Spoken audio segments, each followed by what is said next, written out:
Okay, good morning student. आज हम 12th class chemistry में अपना न्यू टॉपिक स्टार्ट करने जा रहे हैं और अपनी ये रहेगी फिजिकल केमिस्ट्री की second unit electrochemistry.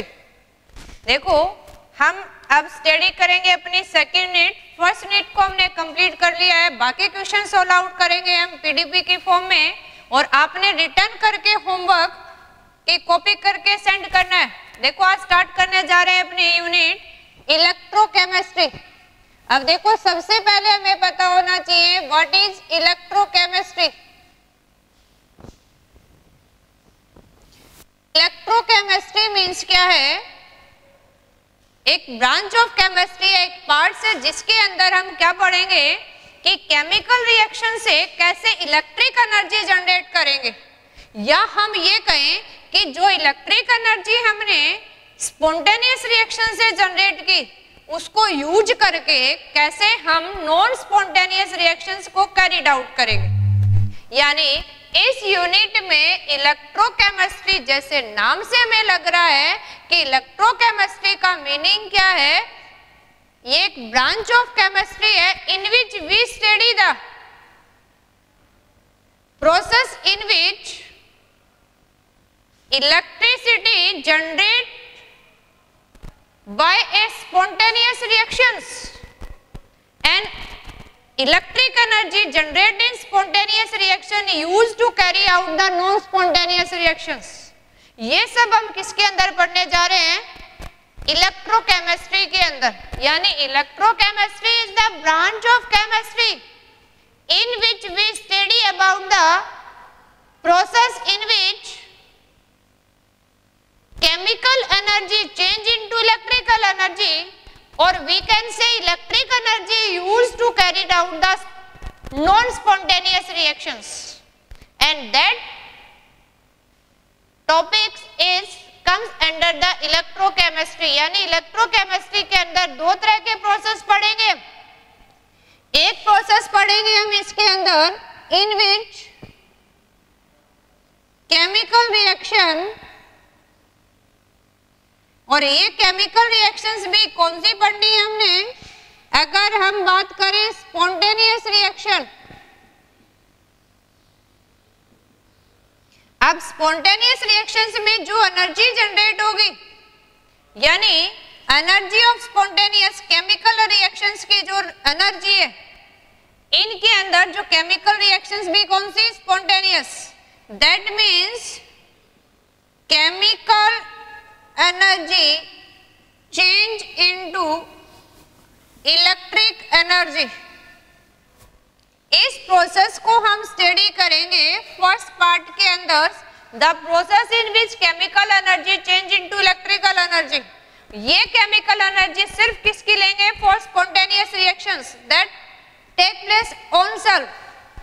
And second one process यहाँ पढ़ने जा रहे हैं हम, जिसके अंदर electric energy is used, electric energy used to carried out non spontaneous reaction.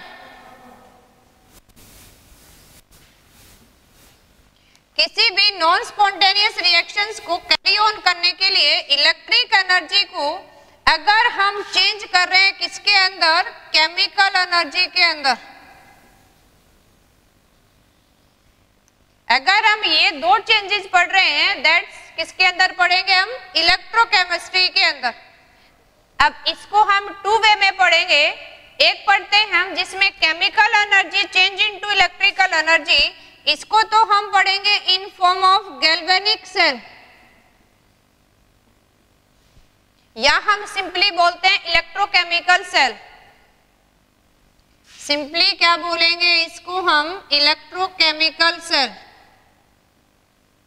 एक हम इसी को कंसीडर करेंगे जिसमें electric energy used to carried out non spontaneous reactions, और हम कह सकते हैं कि electric energy change into chemical energy. ये जो सारा प्रोसेस हम यहाँ पढ़ने जा रहे हैं, ये जिसके अंदर electric energy change into chemical energy, ये हम पढ़ेंगे इलेक्ट्रोलाइटिक सेल के अंदर। किसके अंदर पढ़ेंगे? Electrolytic cells. यानी दो टॉपिक्स के अंदर डिवाइड करके इस यूनिट को हम स्टडी कर रहे हैं। देखो आज सिंपली हम पढ़ रहे हैं कि when a cell or a process behave as electrochemical or galvanic cells and when it's become electrolytic, when you say that reaction is spontaneous or when you say reaction is non spontaneous. ये देखो general सम study कर रहे हैं, जब भी देखो किसी दो रिएक्टेंट को, जैसे हम रिएक्शंस पढ़ते हैं, दो केमिकल्स को कांटेक्ट में लेके आते हैं, अगर वो ऑन सेल्फ रूम कंडीशंस में, एटमॉस्फेरिक कंडीशंस में रिएक्ट करके न्यू कंपाउंड बना रहे, दैट मीन्स वो इस फ्री स्टेट में अनस्टेबल है. On combining after forming the compound they attain the stable state. तो ऐसे रिएक्शंस को हम क्या बोलते हैं? Spontaneous, that take place on self at atmospheric conditions. देखो अगर हम स्टडी करें, जैसे हमने ले लिया है फॉर एग्जांपल, हमने जिंक सॉलिड को कॉपर सल्फेट सॉल्यूशंस में प्लेस कर दिया हमने. जैसे ही जिंक सल्फेट और कॉपर जो हम ये कंसीडर करेंगे, लेट देखो हमने टेस्ट ट्यूब के अंदर कॉपर सल्फेट एक्वस ले लिया है. ये कॉपर सल्फेट सॉल्यूशन हमने कंसीडर किया, इसके अंदर जैसे ही हम जिंक ग्रैन्यूल्स ऐड करते हैं, जिंक ग्रैन्यूल्स मींस क्या होता है? Small pieces of zincs that have impurities of silver that act as a catalyst and that fast up the process. तो जैसे हमें इसके अंदर डाला तो zinc is more reactive than copper. जैसे हम रिएक्टिविटी सीरीज में पढ़ते हैं कि डिस्प्लेसमेंट रिएक्शन में more reactive displace the lesser reactive, इसलिए कॉपर सल्फेट की बजाय जिंक सल्फेट ज्यादा स्टेबल है, क्योंकि जिंक फ्री स्टेट की बजाय कंपाउंड में ज्यादा स्टेबल रहेगा. तो जिंक क्या करता है? कॉपर को डिस्प्लेस करता है, and that reaction take place on self. हमें ना हीटिंग की जरूरत होती है ना एक्सटर्नल कोई भी एजेंट डालने की. तो अपनी रिएक्शंस क्या हो जाती है? यहाँ जिंक सल्फेट और कॉपर सॉलिड स्टेट में आ जाता है, ब्राउन लेयर बन जाती है जिंक ग्रैन्यूल्स के ऊपर, और ये हमें किसकी फॉर्म में मिल जाता है? सॉल्यूशंस की फॉर्म में. देखो ये तो अपनी केमिकल रिएक्शंस है, लेकिन हमें इसके अंदर पढ़ना है कि कैसे केमिकल रिएक्शन होगी. जब जनरली कोई केमिकल रिएक्शंस कैरीड आउट कर रहे हैं तो उसके अंदर हम जब तक सर्किट से कनेक्ट नहीं करेंगे तो हम उसमें करंट को फाइंड आउट नहीं कर सकते हैं. इस करंट को स्टडी करने के लिए गैल्वेनिक्स एक सेल बनाई, गैल्वेनिक जिंक के लिए यूज करते हैं. डेनियल ने इसको बनाया तो डेनियल सेल भी बोल देते हैं, जिसने फर्स्ट ऑफ ऑल ट्राई किया था. देखो अगर इसके अंदर ये रिएक्शन कैरीड आउट हो रही है, जैसा हमने ऑक्सीडेशन में पढ़ा था, अगर कोई एलिमेंट फ्री स्टेट में है तो जीरो ऑक्सीडेशन स्टेट में, कंपाउंड में है तो +2 में है. ये सल्फेट का सल्फेट है तो इसको ना कंसीडर करें. ये किस में आ गया? +2 में, और ये किस में है? 0 में. दैट मीन्स देखो हमारे पास जिंक है, वो सॉलिड से किस में जा रहा है? Zn+2 में, इसने 2 इलेक्ट्रॉन लूज किए. और अगर हम यहाँ कंसीडर करके देखें कॉपर, तो आपका कॉपर कहाँ नजर आ रहा है? ये +2 से इसने 2 इलेक्ट्रॉन गेन किए सॉल्यूशन में से, और कॉपर सॉलिड में आ गया. दैट मीन्स क्या हो रहा है कि यहाँ तो क्या हो रहा है? लूज ऑफ इलेक्ट्रॉन, और यहाँ क्या हो रहा है? Gain of electron. अब जब किसी केमिकल रिएक्शन में lose and gain of reactions होता है तो उसको जनरली हम क्या बोलते हैं? अगर लॉस ऑफ इलेक्ट्रॉन हो रहा है तो इस प्रोसेस को जनरली हम किस टर्म से डिफाइन करते हैं? ऑक्सीडेशंस. देखो ये +1 में भी पढ़ा था हमने रेडॉक्स के अंदर, और 10th में भी पढ़ते हैं हम, तो ये हम पहले से स्टडी कर चुके हैं. जैसे अगर कोई रिएक्शन कैरीड आउट कर रहा है, डिस्प्लेसमेंट हो रही है कि one substance is oxidise another is reduce. जो ऑक्सीडाइज होगा वो लॉस ऑफ इलेक्ट्रॉन करेगा, रिड्यूस होगा वो क्या कर रहा है? Gain of electron. और गेन ऑफ इलेक्ट्रॉन को कौन सा प्रोसेस बोलते हैं हम? रिडक्शन.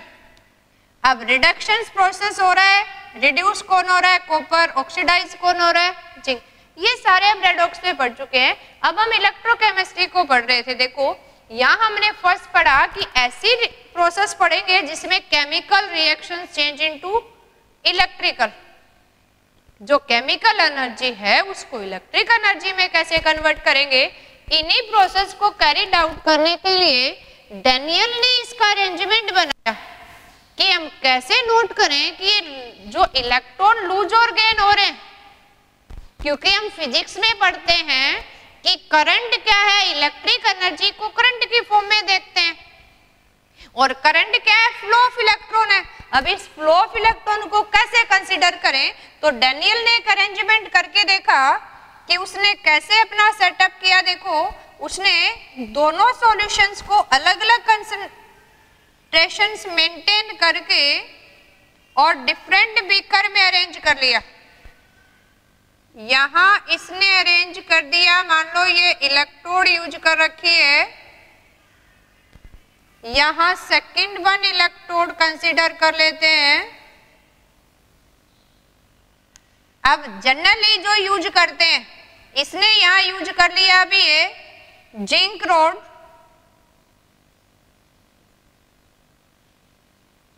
ये जो इसने कंसीडर की ये कॉपर रोड।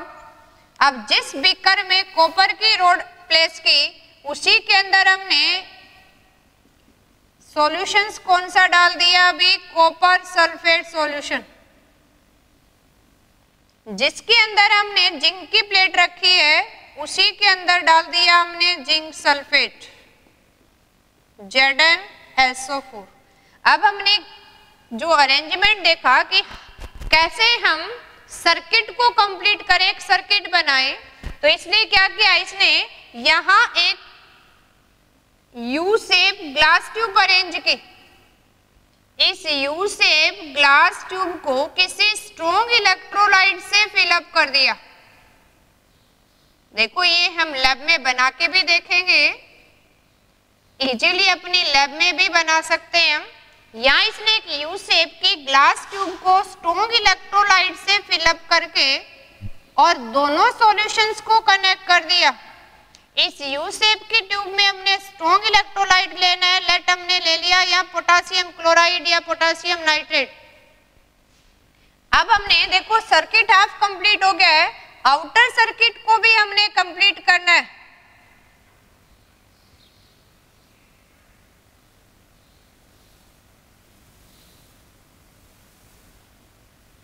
और एक्सटर्नल वायर से कनेक्ट कर दिया हमने। अब हमने देखना है कि करंट जनरेट हो रहा है कि नहीं, तो हम यहाँ जो बैटरी है स्मॉल से स्मॉल करंट को कंसीडर करने के लिए यहाँ हमने गैल्वेनोमीटर लगा दिया,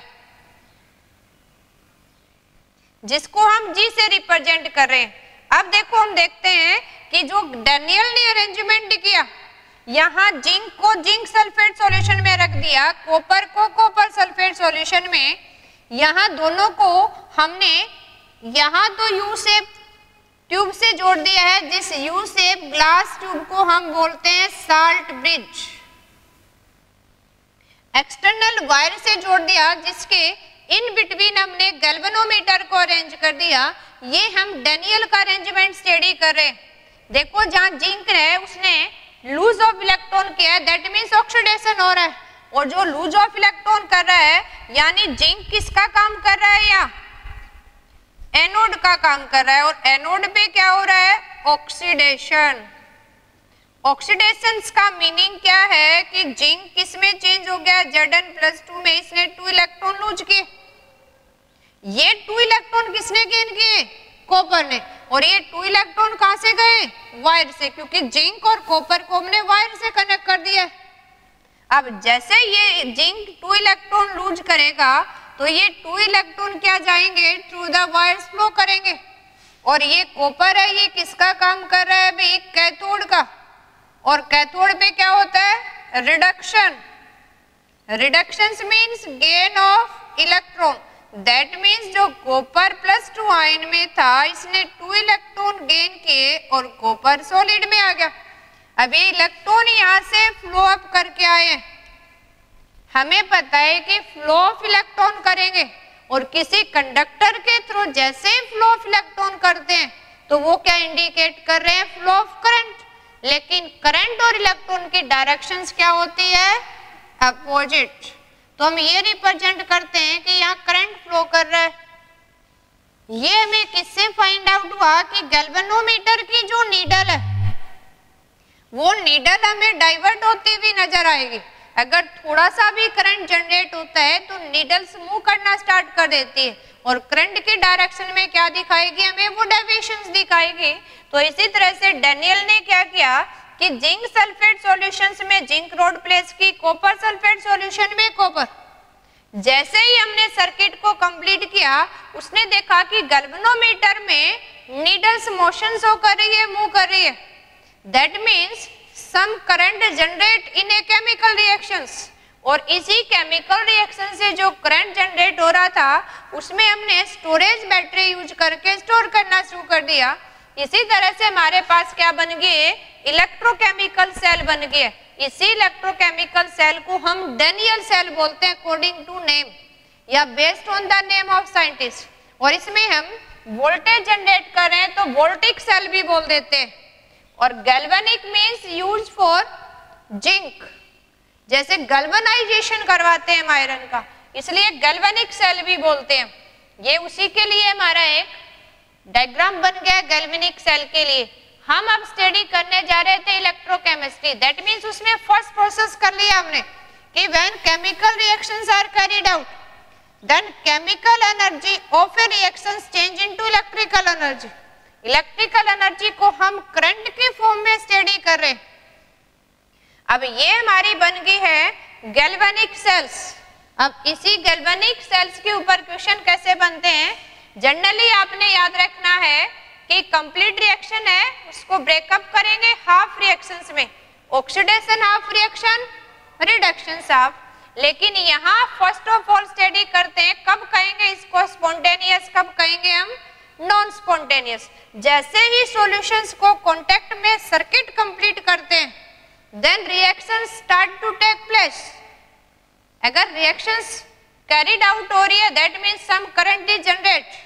और करंट मिनिमम से मिनिमम अगर करंट को हमने स्टडी करना है तो गैल्वेनोमीटर से स्टडी करते हैं। तो हमने इसके सर्किट में क्या लगा दिया, गैल्वेनोमीटर्स। और गैल्वेनोमीटर हमें क्या बताएगा कि current is generated. Current means flow of electrons, that means external wire से क्या हो रहा था, इलेक्ट्रॉन का फ्लो हो रहा था। और फ्लो ऑफ इलेक्ट्रॉन से क्या हो गया, करंट जनरेट हो गया।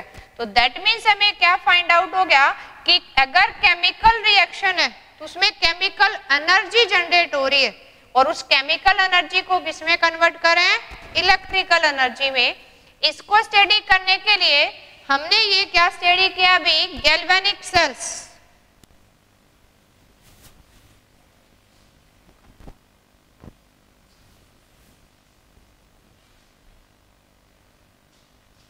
देखो ये हमने बनाई, ये क्या बना दी हमें, गैल्वेनिक सेल।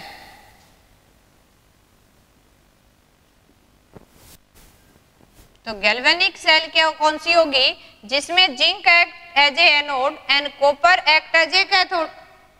हमने टू सेपरेट बीकर के अंदर इलेक्ट्रोड को प्लेस किया है, दोनों बीकर को साल्ट ब्लीच से हमने कनेक्ट कर दिया, एक्सटर्नल वायर से कनेक्ट कर दिया हमने, वायर के इन बिटवीन गैल्वेनोमीटर लगा दिया है। हमें पता है कि जिंक का ऑक्सीडेशन हो रहा है that mean loss of electron कर रहा है, कॉपर का रिडक्शन हो रहा है, गेन ऑफ इलेक्ट्रॉन कर रहा है। ये इलेक्ट्रॉन फ्लो कहां से आया, वायर के थ्रू। और फ्लो ऑफ इलेक्ट्रॉन अगर हो रहा है तो क्या कहेंगे, electric current is generate. That means galvanic cells कौन सी है, ए डिवाइस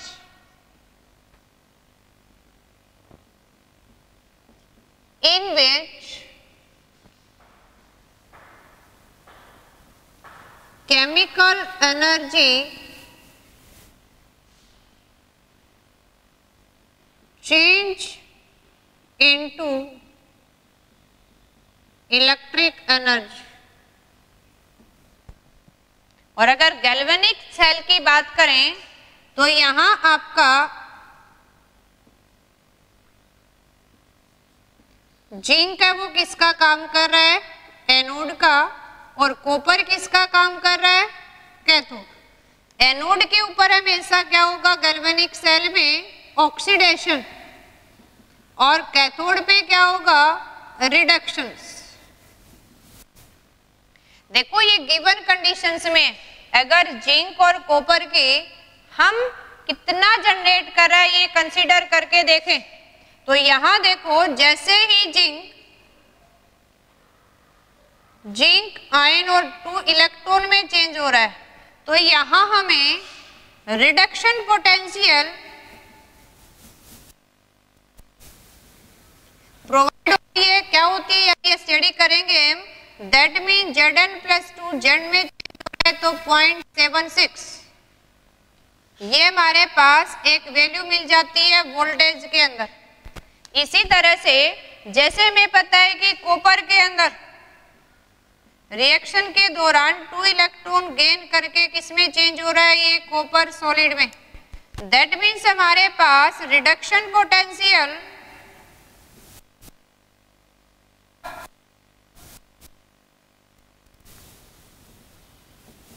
क्या हो जाएगी? कॉपर +2 से कॉपर में आ रहा है that is 4 volt.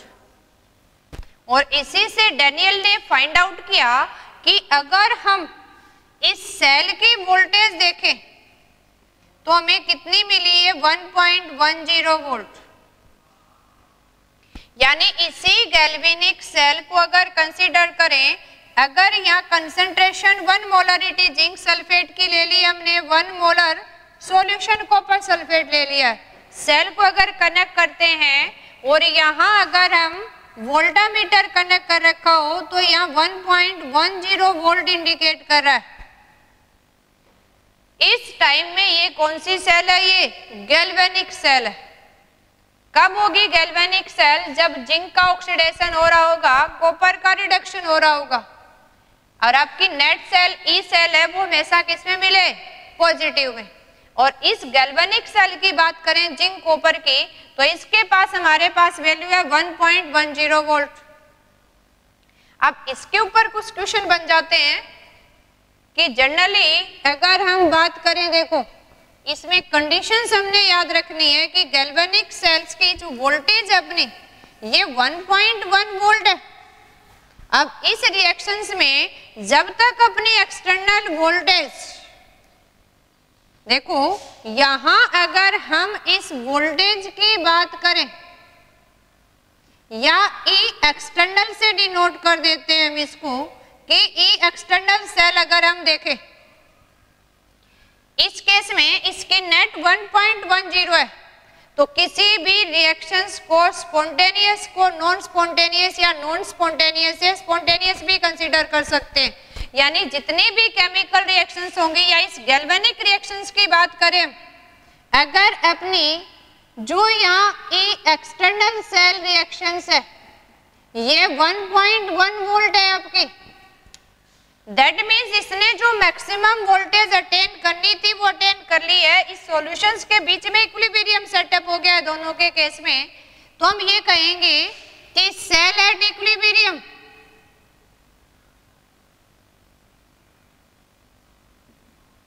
A cell अगर अपनी एक्सटर्नल इसके बराबर है तो हम ये क्या कह सकते हैं इसमें, यानी फर्स्ट कंडीशन लिखें सेल एट इक्विलिब्रियम कंडीशन, यानी जितना फॉरवर्ड जा रहा है उतना ही बैकवर्ड जा रहा है। सेकंड वन कंडीशन ये कहें हम कि अगर अपनी एक्सटर्नल वोल्टेज है वो क्या हो जाए ग्रेटर देन 1.1 वोल्ट, यानी यहाँ एक्सटर्नल वोल्टेज अगर हम इससे ज्यादा दे रहे दैट मीन्स उस प्रोसेस को हम जबरदस्ती करवा रहे। इस केस में कॉपर का ऑक्सीडेशन स्टार्ट हो जाएगा और जिंक का क्या हो जाएगा रिडक्शंस। यानी अगर ऐसी कंडीशन हो एक्सटर्नल हम 1.1 से ज्यादा पास करवा दे, इस केस में क्या बन जाएगी गैल्वेनिक सेल इलेक्ट्रोलाइटिक सेल, यानी इस केस में ऑक्सीडेशन और जिंक का क्या रिडक्शंस। थर्ड कंडीशन हमसे पूछ लेते हैं, अगर आपकी E external cell remain less than 1.1 volt, अगर लेस देन 1.1 वोल्ट रहती है आपकी, ऐसी कंडीशन में आप क्या कहेंगे? अगर ऐसी कंडीशन है, दैट मीन्स रिएक्शन अभी आपने स्टार्ट किया, zinc sulphate copper sulphate solution को रोड लगा के एक्सटर्नल वायर से कनेक्ट किया है, that mean zinc more reactive than copper है, तो पहले क्या होगा? जिंक का ऑक्सीडेशन होता रहेगा। यानी इस कंडीशंस में अपनी जो सेल है, यानी सेल क्या करेगी? एक्ट एज गैल्वेनिक सेल्स, जिसके अंदर जिंक का क्या होगा? ऑक्सीडेशन, और कॉपर का क्या हो रहा होगा? रिडक्शंस। देखो इसी से एक तो आपसे पूछ ले किसी भी सेल को गिवन करके उसकी एवरेज जो इक्विलिब्रियम पोटेंशियल है वो हमें स्टैंडर्ड दे दे, जिसको हम पोटेंशियोमीटर से कैलकुलेट करते हैं। जैसे इसकी सिंपल गैल्वेनिक सेल की 1.1 वोल्ट दे दी हमें, फिर हमसे कंडीशन अप्लाई कर लें, ये हमने याद भी रखना है गैल्वेनिक का। तो अगर एक्सटर्नल वोल्टेज 1.1 वोल्ट है तो सेल आपकी किस पे होगी? इक्विलिब्रियम पे। जितना इसका फ्लो ऑफ इलेक्ट्रॉन इधर से हो रहा है उतना ही कहाँ हो रहा है? Cathode to anodes. एक अगर एक्सटर्नल 1.1 से ज्यादा है तो गैल्वेनिक सेल इलेक्ट्रोलाइटिक सेल बन जाएगी, यानी इस इलेक्ट्रिक एनर्जी को यूज करके केमिकल रिएक्शंस को कैरीड आउट कर देंगे, और कॉपर का क्या होने लग जाएगा? ऑक्सीडेशन, और जिंक का क्या हो जाएगा? रिडक्शंस। अगर एक्सटर्नल वोल्टेज 1.1 वोल्ट से कम है तो सिंपल गैल्वेनिक सेल की तरह बिहेव करेगा ये, और जिंक का ऑक्सीडेशन होगा, कॉपर का रिडक्शंस। एक हमसे पूछ लेते हैं, अगर गिवन सेल आपको प्रोवाइड है, इलेक्ट्रॉन का फ्लो बताओ, करंट का फ्लो बताओ। तो देखो जब भी आपका इक्विलिब्रियम कंडीशन आ जाती है, इस इक्विलिब्रियम कंडीशंस में हम क्या कहते हैं? इक्वल फ्लो ऑफ करंट, या इक्वल फ्लो ऑफ करंट, या सिंपली क्या कह सकते हैं? No net flow of electrons और करंट, कि एक्सटर्नल सर्किट से करंट फ्लो हो ही नहीं रहा है, नेट फ्लो जीरो है अपना, क्योंकि इक्विलिब्रियम सेटअप हो गया। जितना एनोड टू कैथोड है उतना cathode to anode, equilibrium setup हो गया बराबर। अगर एक्सटर्नल 1.1 से क्या हो गया? ज्यादा, इस केस में कहे कि करंट की डायरेक्शन बताओ, आप इलेक्ट्रॉन्स की डायरेक्शन बताओ कि किस डायरेक्शन में फ्लो हो रहा है। अगर एक्सटर्नल वोल्टेज सेल वोल्टेज से ज्यादा होगी तो जो जनरली रिएक्शंस थी वो कैसी होगी? अभी नॉन स्पॉन्टेनियस होगी, फोर्सफुली करवा रहे हैं।